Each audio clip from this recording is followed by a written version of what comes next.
नमस्कार दोस्तों, मैं जेपी डांडिया आप सभी का आपके अपने YouTube channel dandiya electrical study पर एक बार फिर से स्वागत करता हूं। दोस्तों, अपना जो सिंगल फेज मोटर का टॉपिक चल रहा है, उस टॉपिक में पिछले वीडियो में आप लोगों ने एक मोटर का अध्ययन किया था और ये जाना था कि सिंगल फेज मोटर में चुंबकीय फ्लक्स कैसे घूमता है और single phase motor self start कैसे होती है। उसके बाद में रेजिस्टेंस स्टार्ट मोटर का अध्ययन किया। तो उस टॉपिक को आज आगे जारी रखते हुए, उस चैप्टर को जारी रखते हुए आज के इस वीडियो में देखेंगे कि capacity start induction run motor क्या होती है। मतलब कि सिंगल फेज इंडक्शन मोटर को कैपेसिटर की सहायता से किस प्रकार उसको प्रचालित कर सकते हैं। और मैंने आपको ये बताया था कि सिंगल फेज मोटर को प्रचालित करने के आधार पर या फिर सेल्फ स्टार्टिंग के आधार पर या फिर स्टार्टिंग वाइंडिंग और रनिंग वाइंडिंग में धारा के कोण के आधार पर कई भागों में कई प्रकार में बांटा जाता है और उन्हीं के आधार पर ही इस मोटर का अध्ययन किया जाता है। तो आज देखते हैं, पिछली मोटर में आप लोगों ने किसी का यूज नहीं किया, ने कैपेसिटर का यूज किया, ने किसी और कोई साधन का यूज किया, लेकिन आज देखेंगे कि एक कैपेसिटर का यूज करने से मोटर में क्या परिवर्तन होता है, किस प्रकार मोटर का स्टार्टिंग टार्क अधिक हो जाता है, किस प्रकार मोटर हाई स्टार्टिंग टार्क पर कार्य करती है, किस प्रकार मोटर का पावर फैक्टर सुधर जाता है, वो सब बातें जानेंगे। तो आज का अपना इस टॉपिक का मुख्य उद्देश्य रहेगा capacitor start induction run motor का अध्ययन करना। और दोस्तों, यहाँ कुछ इंपॉर्टेंट बातें निकल के आने वाले हैं, मतलब कुछ मुख्य पॉइंट निकलेंगे जो कि एग्जाम में काफ़ी बार पूछे जा चुके हैं और पूछने की लगभग संभावना बनी रहती है। इसलिए इस वीडियो को कंप्लीट रूप से लास्ट एंड तक देखना और अपने नोट्स में ऐड करते चले जाना। बीच में स्किप कर दोगे तो बहुत सी बातें आप मिस कर सकते हो, जो कि आपको नुकसान होने की मतलब कि आपको नुकसान हो सकता है। इसलिए आप वीडियो को पूरा देखिए और नोट्स अपडेट करते चलिए। मैं आपको दिखाता हूं आज इस capacitor start induction run motor को। Capacitor start induction run motor, मतलब सिंगल फेज की जितनी मोटरें आएंगी सभी मोटरें अपने आप में मोस्ट इंपॉर्टेंट रहेंगी, क्योंकि एग्जाम में इन मोटरों के ऊपर प्रत्येक मोटर पे एक क्वेश्चन पूछा गया है, एक दो क्वेश्चन पूछा गया है। पावर फैक्टर क्या होता है, इसका यूज कहाँ करते हैं, कितने एचपी तक के बनाए जाते हैं, सब के बारे में पूछा गया है। तो ये कैपेसिटर की तीन मोटरें अपने पास आएंगी। कैपेसिटर स्टार्ट मोटर आई है, स्थायी कैपेसिटर मोटर आएगी और फिर आएगी capacitor start and capacitor run motor भी आएगी। तो तीनों में से कौन सी मोटर इतनी मजबूत रहेगी और तीनों की विशेषताएं क्या रहेंगी, तीनों में टार्क क्या रहेगा, सब बातें देखेंगे। ठीक है, तो इस मोटर को कहेंगे संधारित्र प्रारंभ, संधारित्र प्रारंभ प्रेरण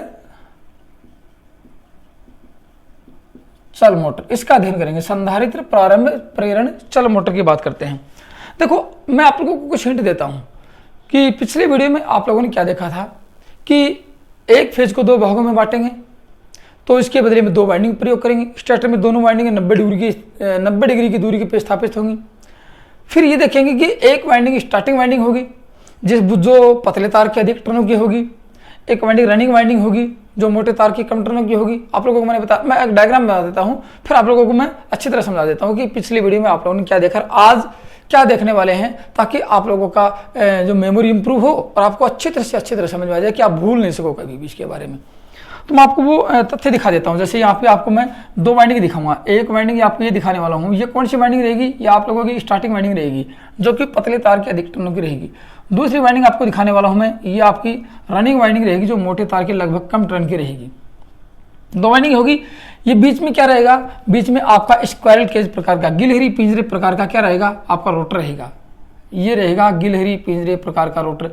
गिलहरी पिंजरा कैसा, क्योंकि इसका जो रोटर की जो डैम्पर वाइंडिंग है वो गिलहरी की पिंजरे के समान होती है। इसमें ये कोर निकाल ले जाएं, ये पतियाँ निकाल ले जाएं तो क्या रहेंगी, ये गिलहरी की पिंजरे के बराबर बन जाएगा। ये रोटर रोड है, छड़ डाल दी और इनमें कॉपर की छड़ होती है जो शॉर्ट होती है दोनों साइड से। ये आपका रोटर होगा। कैसा हो गया, ये गिलहरी की पिंजरे के प्रकार का होगा। अब आज लगाएंगे, आपने पिछली मोटर में देखा था कि इस मोटर के स्टार्टिंग वाइंडिंग के श्रेणी क्रम में सेंट्रीफ्यूगल स्विच ही लगाया था, लेकिन आज इसके श्रेणी क्रम में कैपेसिटर लगाएंगे। मैंने आपको बताया था कि रनिंग वाइंडिंग जो मुख्य वाइंडिंग होगी इसके श्रेणी क्रम में, इसके समानांतर क्रम में कुछ नहीं लगाएंगे, इसके श्रेणी क्रम में कुछ नहीं लगाएंगे, ये सीधे ही सप्लाई से संयोजित होती है। ठीक है, तो यहाँ क्या लगा देंगे आज इसके समानांतर, इसके श्रेणी क्रम में एक ये लगा दिया आप लोगों का कैपेसिटर और यहाँ लगाएंगे एक सेंट्रीफ्यूगल स्विच, जो मैंने आपको बताया था किसके सिद्धांत पर कार्य करता है, ये सेंट्रीफ्यूगल फोर्स के सिद्धांत पर कार्य करता है, मैंने आपको बताया था पिछली वीडियो में। और कहाँ होता है, मोटर के शाफ्ट के ऊपर स्थित होता है। ये यांत्रिक युक्ति होती है। ये मैंने 2 युक्तियाँ लगा दी यहाँ पे, ठीक है।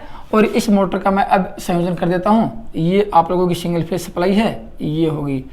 अब इस डायग्राम के आधार पर पूरी मोटर का वर्गीकरण कराता हूँ आपको, क्या होता है इसके अंदर। देखो यहाँ क्या देंगे, आप लोग समझ गए होंगे, यहाँ देंगे सिंगल फेज सप्लाई,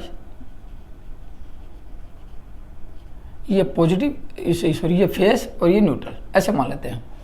ये आपकी धारा चलेगी IS, स्टार्टिंग वाइंडिंग की धारा, ये चलेगी IM और ये चलेगी IL, ये लाइन धारा चलेगी। ये वाइंडिंग कौन सी रहेगी, ये वाइंडिंग रहेगी आपकी स्टार्टिंग वाइंडिंग, ये वाइंडिंग रहेगी आपकी स्टार्टिंग वाइंडिंग। और ये वाइंडिंग कौन सी रहेगी, ये वाइंडिंग रहेगी रनिंग वाइंडिंग या मुख्य वाइंडिंग या मेन कुंडलन वाइंडिंग रहेगी। ये रहेगी आपकी रनिंग वाइंडिंग, समझ गए आप लोग। और ये आपका क्या रहेगा, ये आपको लिखाऊंगा पूरी बात, ये रहेगा आपका कैपेसिटर और ये रहेगा सेंट्रीफ्यूगल, हिंदी में कहेंगे अपकेंद्रीय स्विच, अपकेंद्रीय कुंजी कहेंगे। ये रहेगा आपका सेंट्रीफ्यूगल स्विच रहेगा आप लोगों को, यांत्रिक युक्ति होती है, मैंने आपको अभी बताया था ये। अब ये तो, और ये रहेगा गिलहरी प्रकार का, ये रहेगा गिलहरी पिंजरा रोटर, ये गिलहरी प्रकार का रोटर रहेगा यहाँ पे, गिलहरी पिंजरा प्रकार का। ये आपको मैंने बताया। अब आप लोग इतना जानते हो, ये देखो यहाँ एक चीज और बताइए आपको, मैंने भूल गए, यहाँ इस स्टार्टिंग वाइंडिंग को Z1 Z2 से इसके शिरों को दर्शाते हैं, ये U1 और ये U2 से दर्शाते हैं। मैंने आपको पिछली वीडियो बताया था, बहुत मोस्ट इंपॉर्टेंट पॉइंट आते हैं अपनी ITI बेस पे, यही पॉइंट सबसे इंपॉर्टेंट आते हैं।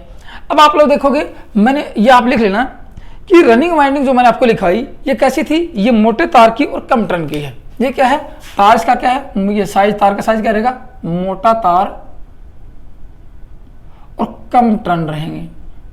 और ये पतले तार अधिक टर्न की होती है, ये आप लोग पिछली वीडियो में देख चुके हो। दूसरी बात देखो, इसका R क्या था, इसका R कम होता है और इसमें X का मान अधिक होता है, समझ गए बात। और यहाँ R का मान अधिक होता है और X का मान कम होता है, ये पिछले वीडियो में आपको मैंने बताया था, समझ गए।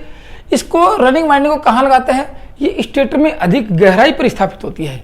कौन सी वाइंडिंग, रनिंग वाइंडिंग की बात करें, ये वाइंडिंग कौन सी, इस वाइंडिंग की बात करें, ये वाइंडिंग, ये अधिक गहराई पर, स्टेटर में लिख लेना अधिक गहराई पर, मैंने आपको पिछली वीडियो में सब कुछ बताया था, फिर मैं आपको रिवीजन, अधिक गहराई पर। और ये कम गहराई पर, कम स्टेटर में।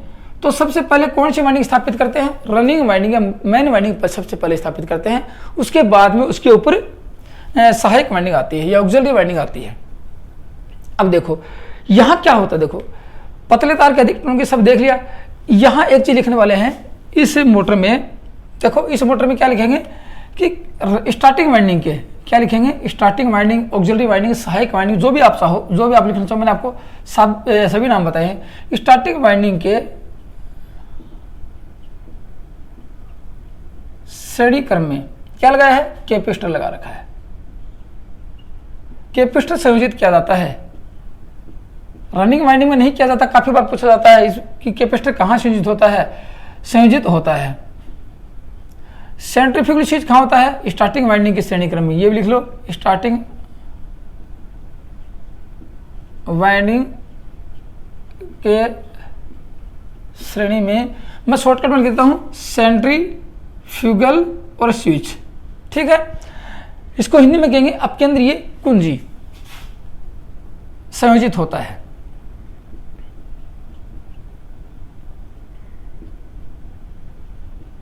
यहां तक कि मैंने आपको जितनी बातें बताई हैं, इस मोटर में क्या होगा। अब आप लोग इतने जानते हो कि दोनों वाइंडिंग, अब दोनों वाइंडिंग की बात करें, मैंने दोनों वाइंडिंग का स्वरूप लिखा दिया है। इस वाइंडिंग, ये वाइंडिंग सीधे सप्लाई के आर पार संयोजित होती है, लिख लेना।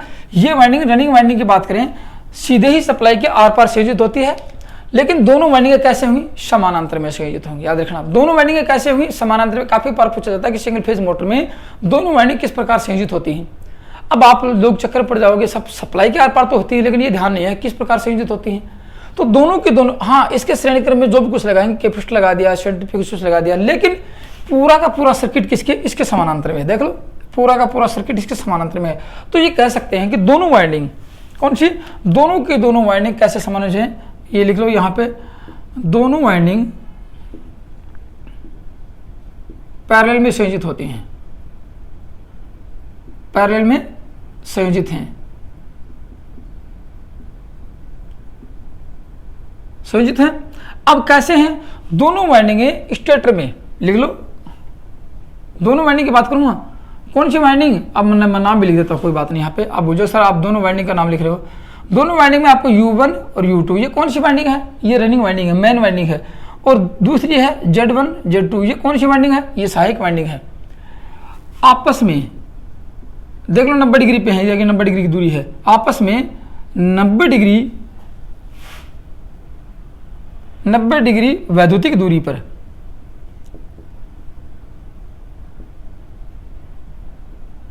स्टेटर में स्थापित होती हैं।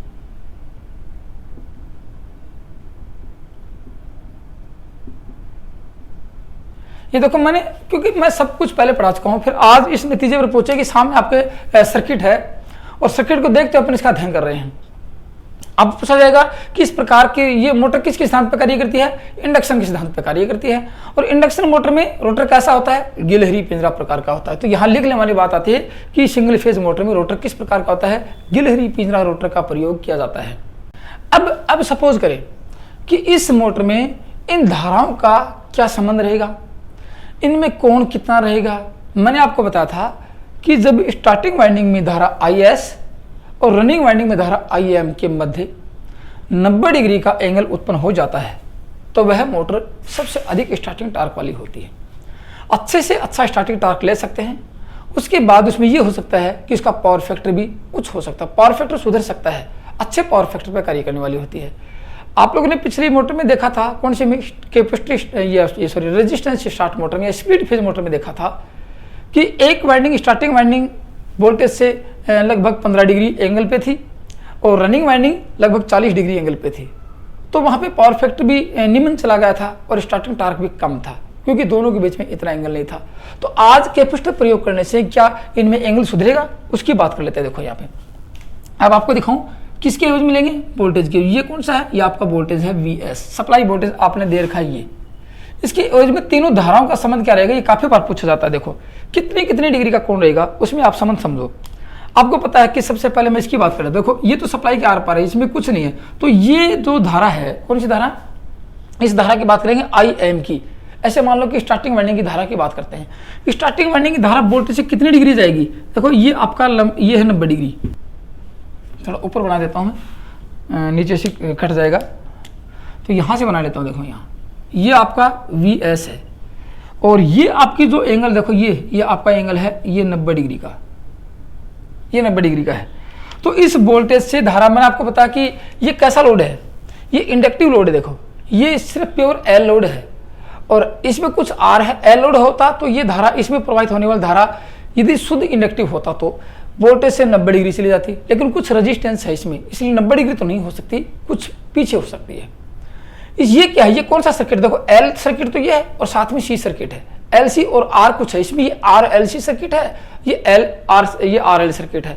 तो दोनों के सर्किट की बात करिए, ये कौन सा सर्किट देखा आपको, मैं आपको दिखाता हूं। ये सर्किट आपका हो सकता है RL और ये सर्किट हो सकता है RLC। तीनों की कंडीशन बताऊंगा आप लोगों को मैं, फिर आपको समझ में आएगी। तो इस सर्किट में क्या होगा, RL सर्किट में देखो धारा वोल्टेज से लैगिंग चलेगी। किसके ऊपर डिपेंड करेगी, इसकी इंडक्टेंस के ऊपर डिपेंड करेगी कि इंडक्टेंस का मान कितना है। यदि R का मान कम है तो धारा, और यदि शुद्ध होता है, यदि L अकेला होता तो 90 डिग्री लैगिंग चली जाती। पहले ही आपने सोचने की आवश्यकता नहीं थी, 90 डिग्री चली जाती, लेकिन ऐसा नहीं होगा यहाँ पे। तो कह सकते हैं ये धारा यहाँ से 70 डिग्री के लगभग चली जाएगी। कितने डिग्री, 70 डिग्री लैगिंग चली जाएगी। तो ये इसके बीच में कोण कितना रहेगा, 70 डिग्री का कोण रहेगा।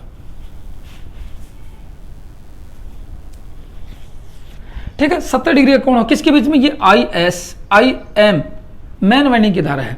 लेकिन अब देखो यहां इसकी बात करें RLC सर्किट में क्या होता है। देखो RL, एक तो R सर्किट होता है तो 0 डिग्री का करंट वोल्टेज के बीच में कितने डिग्री का, 0 डिग्री का अंतर होता है। ये दोनों इन फेज होते हैं। RL होता है देखो, तो ये धारा लैगिंग चली जाती है RL में, ये वोल्टेज है, धारा लैगिंग होगी। और RC होगा तो धारा लीडिंग होगी, ये I है और ये V है, धारा लीडिंग होगी। और RLC है तो धारा लेग भी हो सकती है और लीडिंग भी हो सकती है, परफेक्ट लीडिंग भी हो सकता है और लेग भी हो सकता है। क्यों, ये ऐसा क्यों, आपको अभी इसकी कंडीशन बताता। देखो यदि L का मान ये C से अधिक होगा तो I चली जाएगी V से लेग, याद करना। C का मान, कैपेसिटर का मान L से अधिक है तो I V से लीड होगी। तो यहाँ ऐसे मान लो कि इस कैपेसिटर का मान इससे अधिक रखा जाएगा, कैपेसिटर का मान इससे अधिक रखा जाएगा, इसके इंडक्टेंस से, इसके एक्सल से इसका एक्स से अधिक रखा जाएगा। तो एक्स का मान अधिक हुआ, इसका मतलब धारा कैसे जाएगी, लीडिंग जाएगी। अब लीडिंग कहाँ जाएगी, देखो लीडिंग जाने का मतलब ये थोड़ी, लीडिंग कितनी जाएगी, यहाँ से 20 डिग्री के लगभग लीडिंग जाएगी। ये आपकी आ जाएगी 20 डिग्री, 20 डिग्री लीडिंग गई है यहाँ पे, ये धारा IS की है। अब देखो गौर से देखने वाली बात ये आ गई, क्या इन दोनों के बीच में 90 डिग्री का कोण हुआ, बिल्कुल हुआ। तो मैंने आपको ये बताया था कि दोनों वाइंडिंग के बीच में 90 डिग्री का कोण स्थापित होता है तो वह मोटर अच्छे से अच्छे स्टार्टिंग टॉर्क वाली होती है। तो 90 डिग्री का अंतर किसने किया, इसने किया। यदि ये नहीं लगाता तो ये धारा भी लेगिंग जाती, ये धारा लीड है इधर, तो क्या कहेंगे कि स्टार्टिंग वाइंडिंग की धारा वोल्टेज से 20 डिग्री लीडिंग जाएगी और मेन वाइंडिंग की धारा 70 डिग्री लेगिंग जाएगी वोल्टेज से। लिख लेना यहाँ पे इस मोटर में, इस मोटर क्या लिखेंगे, इस सीधे फेजर को देखें तो IS V से 20 डिग्री लीड रहेगी वोल्टेज से, लिख लेना। और IM V से 70 डिग्री लैग रहेगी, लीडिंग होगी। तो दोनों के बीच में, दोनों के मध्य कोण कितना होगा, एंगल कितना होगा, कलांतर कितना होगा दोनों के मध्य में, 90 डिग्री का होगा। और यहाँ पे मैंने आपको बताया दोनों के मध्य IM व IS के मध्य लिख लेना 90 डिग्री का एंगल होता है, फेज अंतर होता है। तो स्टार्टिंग टॉर्क सबसे उच्च होगा इस मोटर में, स्टार्टिंग टॉर्क उच्च होता है। अब इस मोटर का स्टार्टिंग टॉर्क सबसे उच्च होगा। अब लाइन धारा की बात कर लेते हैं, लाइन धारा कैसे ज्ञात करें। अब देखो लाइन धारा की बात करें, यहां से इसको ऐसे खींचे, इसको समानांतर, देखो इसको ऐसे ले जाएं खींच के और इसको ऐसे ले जाएं,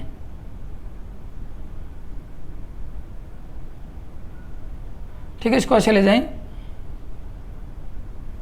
तो ये आती है आपकी I, ये धारा कौन सी आएगी, ये IL आएगी। तो ये धारा आपकी गई। देखो क्या होगा कि ये जो लाइन धारा है, ये लाइन धारा, इस लाइन धारा के बाद ये कैसे, देखो VS से IL क्या लाइन धारा है, ये धारा की बात कर रहे हैं, ये धारा क्या है, लैग होती है। तो कोस फाई कैसा होगा इस मोटर का, कोस फाई भी लैगिंग ही होगा, याद रखना। कोस फाई कैसा होगा इस मोटर का, लैगिंग, पावर फैक्टर भी क्या होगा, लैगिंग ही होगा, लेकिन उच्च होगा। कैसे कि इन दोनों के बीच का एंगल कम है। आप पैरेललोग्राम लगा के दिखाओगे तो इसका एंगल कम मिलेगा। तो एंगल का मान कौन से का, आई देखो यहां लिख देता हूं मैं कि दोनों के मध्य कोण, ठीक है ना। इस एंगल की बात करें कि IVS व IL का एंगल कोण कम होता है तो कोस फाई उच्च होता है। तो यहां रेजिस्टेंस स्टार्ट मोटर की अपेक्षा उच्च है, तो ये कह सकते हैं इस मोटर में इसका कोस फाई उच्च होता है। इस मोटर का कोस फाई क्या है, पावर फैक्टर क्या है, उच्च होता है। स्टार्टिंग टॉर्क उच्च होता है, कोस फाई उच्च होता है, ठीक है। लेकिन एक बात और आ गई कि दोनों के मध्य, देखो दोनों के मध्य एंगल कैसा था, 90 डिग्री, दोनों के मध्य एंगल कैसा है, 90 डिग्री है। तो इसका स्टार्टिंग टॉर्क भी उच्च होगा, स्टार्टिंग टॉर्क उच्च होगा। तो दो बातें आ गई, इसका स्टार्टिंग टॉर्क उच्च होता है और कोस फाई उच्च होता है, इसलिए इस मोटर को स्पेशल जगह प्रयोग की जाती है। लेकिन देखो यहाँ पे मोटर अपनी 75% गति प्राप्त कर लेती है, मोटर अपनी 75% गति प्राप्त कर लेती है, ये 75% गति। तो ये सेंट्रीफ्यूगल स्विच ओपन हो जाता है। क्या होगा, सेंट्रीफ्यूगल स्विच ओपन हो जाएगा। ये ओपन होगा, ओपन होते ही क्या होगा, आपको समझ गए होंगे कि मोटर की स्टार्टिंग वाइंडिंग सर्किट से अलग हो जाएगी। ये ओपन हुआ, मोटर की स्टार्टिंग वाइंडिंग सर्किट से अलग होगी।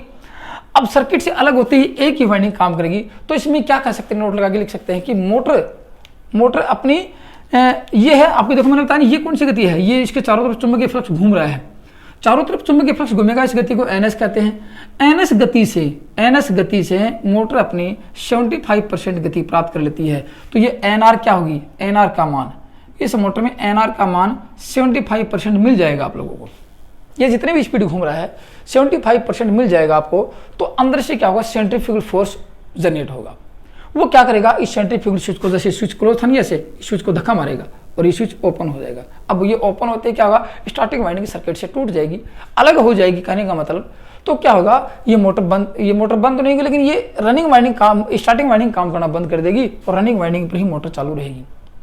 तो क्या कर सकते हैं, मोटर के अपनी तुल्यकालिक गति से 75% या 75% गति प्राप्त कर लेने के बाद सेंट्रीफ्यूगल स्विच की सहायता से स्टार्टिंग वाइंडिंग सर्किट से अलग हो जाती है और मोटर केवल रनिंग वाइंडिंग पर ही कार्य करती है। मोटर केवल रनिंग वाइंडिंग पर ही कार्य करती है। अब देखो क्या होता है, आप लोगों को पता है कि यहां से VS व IS के मध्य कौन कौन सा है, कोस फाई कोण। तो ये तो दिखाएगा आप लोगों को पावर फैक्टर, और ये क्या है, ये साइन फाई दिखाएगा। ये क्या है, ये साइन फाई दिखाएगा। तो लिख सकता हूं IM मेन वाइंडिंग की धारा व IS के मध्य साइन फाई होता है।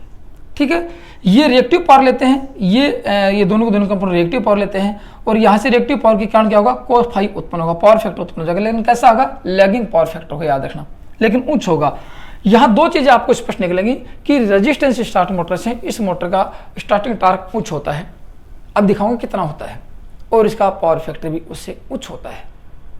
दोनों चीजें उच्च होती हैं। अब मैं इसका आपको डायग्राम बना के दिखा देता हूँ कि इसका डायग्राम कैसे बनाएंगे। अब देखो यहाँ से मैं इसको मिटा के कुछ दिखा देता हूँ। ये आपका टॉर्क रहेगा और ये आपकी स्पीड रहेगी। दोनों में देखो, अब शुरुआती अवस्था में दोनों वाइंडिंग प्रयोग कर रहे हैं। देखो शुरुआती अवस्था में इस वाइंडिंग के श्रेणी क्रम में कैपेसिटर है, इसमें धारा लीडिंग जाएगी, इसकी धारा लेगिंग जाएगी। तो ये अकेले वाइंडिंग कार्य नहीं कर पाएगी, अकेले वाइंडिंग क्या गई, पावर फैक्टर ये सॉरी टार्क उत्पन्न नहीं कर पाएगी।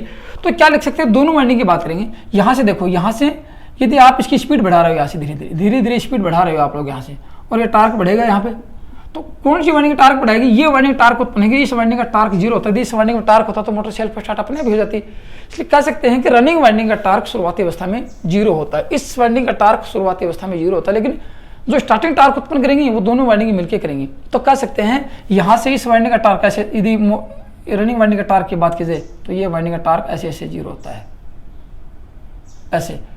लेकिन स्टार्टिंग वाइंडिंग की बात करें, स्टार्टिंग वाइंडिंग क्या करेगी, टार्क उत्पन्न करेगी।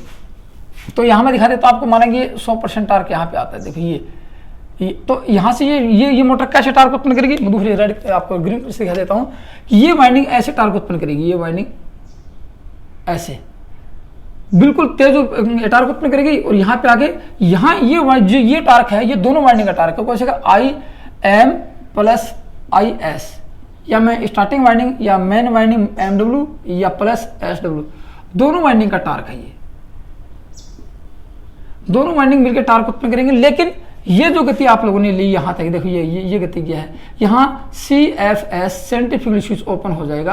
कितनी गति पर, यहाँ लिख लो 75% गति पर। अब देखो ये टार्क जो बचा है बाद में, ये किसका बचा है, ये सिर्फ रनिंग वाइंडिंग टार्क, ये 100% टार्क है। तो ये मोटर लास्ट में इस टार्क पे काम करेगी। लेकिन शुरुआती अवस्था में देखो इससे कुछ डबल चला गया, तो स्टार्टिंग टार्क से 2 गुने से अधिक टार्क हो जाएगा इसका। स्टार्टिंग टार्क आप ये जो रनिंग टार्क है, स्टार्टिंग टार्क रनिंग टार्क से 2 गुने से अधिक हो जाएगा, 200 से 250% अधिक चला जाएगा। तो ये कह सकते हैं ये आपका रेटेड टार्क है, इस मोटर पे टार्क चलती रहेगी। ये टार्क रेटेड टार्क है, यहाँ मोटर आराम से चलती रहेगी, और ये आपका 100% टार्क यहाँ पे है।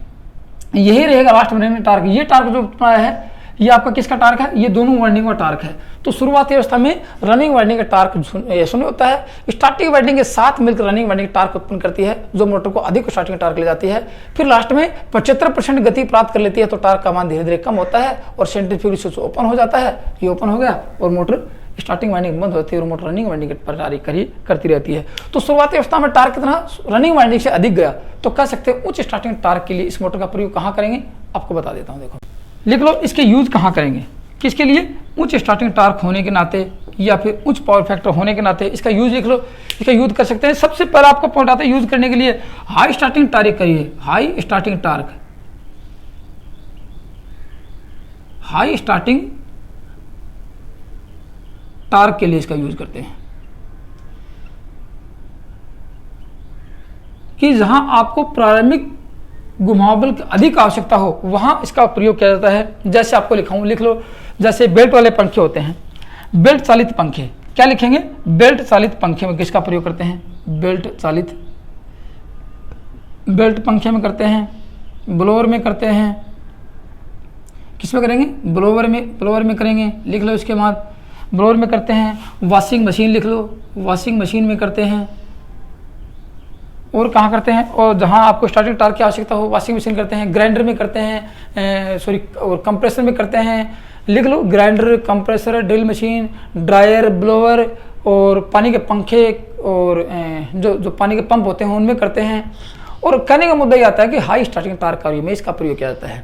तो दोस्तों ये तो थी आपकी कैपेसिटर स्टार्ट इंडक्शन मोटर, लेकिन इसके बाद मोटर आएगी स्थायी कैपेसिटर मोटर भी आएगी और कैपेसिटर स्टार्ट व कैपेसिटर रन मोटर भी आएगी। उन दोनों मोटर का अध्ययन एक साथ कर लेंगे। आज की वीडियो में इतना ही था। यदि किसी प्रकार की त्रुटि हुई है या आपको समझ में नहीं आया है या समझने में कुछ आपको समस्या उत्पन्न हुई है तो मेरे को कमेंट्स में लिख के जरूर बताना। तो दोस्तों आज की वीडियो में इतना ही है। थैंक यू, धन्यवाद।